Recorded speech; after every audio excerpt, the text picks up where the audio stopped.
ઇન્વેસ્ટિંગની જર્નીમાં મોટાભાગના લોકો એક બહુ મોટી ભૂલ કરે છે. તેઓ ન્યૂ ઇન્વેસ્ટર્સ અને એસ્ટાબ્લિશ્ડ ઇન્વેસ્ટર બંનેને એક જ સ્ટ્રેટેજી પકડાવી દે છે. પણ રિયાલિટી એ છે કે ઇન્વેસ્ટમેન્ટમાં વન સાઇઝ ફિટ્સ ઓલ જેવું કાંઈ હોતું જ નથી. મેઇનલી બે ટાઈપના ઇન્વેસ્ટર્સ હોય છે અને બંનેની સિસ્ટમ એકદમ અલગ હોવી જોઈએ. પહેલા એવા ઇન્વેસ્ટર જે હજી પોતાના કરિયર કે બિઝનેસની શરૂઆતના સ્ટેજમાં છે અને ધીમે ધીમે ઇન્વેસ્ટમેન્ટ ચાલુ કરી રહ્યા છે. આ લોકો માટે સૌથી મોટો ફોકસ પોઈન્ટ કેપિટલ એક્યુમ્યુલેશન એટલે કે કેપિટલ સાઇઝ વધારવા પર હોવો જોઈએ. રેગ્યુલર અને ડિસિપ્લિન સાથે ઇન્વેસ્ટમેન્ટ કરીને નાની નાની રકમમાંથી મોટું ફંડ કેવી રીતે ઊભું કરવું એ એમની કોર પ્રોસેસ હોવી જોઈએ. બીજા એવા ઇન્વેસ્ટર્સ કે જેમની પાસે પોતાના બિઝનેસ કે સેવિંગ્સમાંથી ઓલરેડી એક મોટું કેપિટલ બનેલું છે.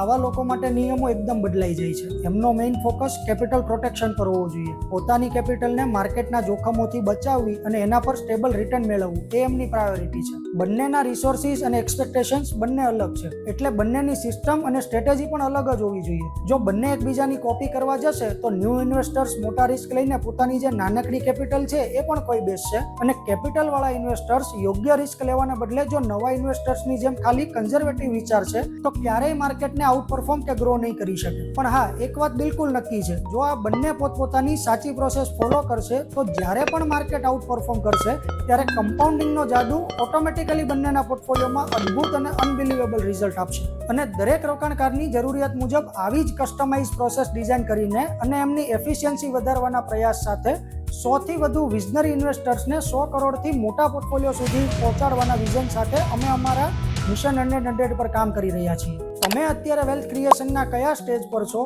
અને તમારા માટે કઈ પ્રોસેસ સાચી રહેશે એ જાણવા માટે આજે જ DM કે કમેન્ટ કરો. Let's connect and define what is truly good for your wealth.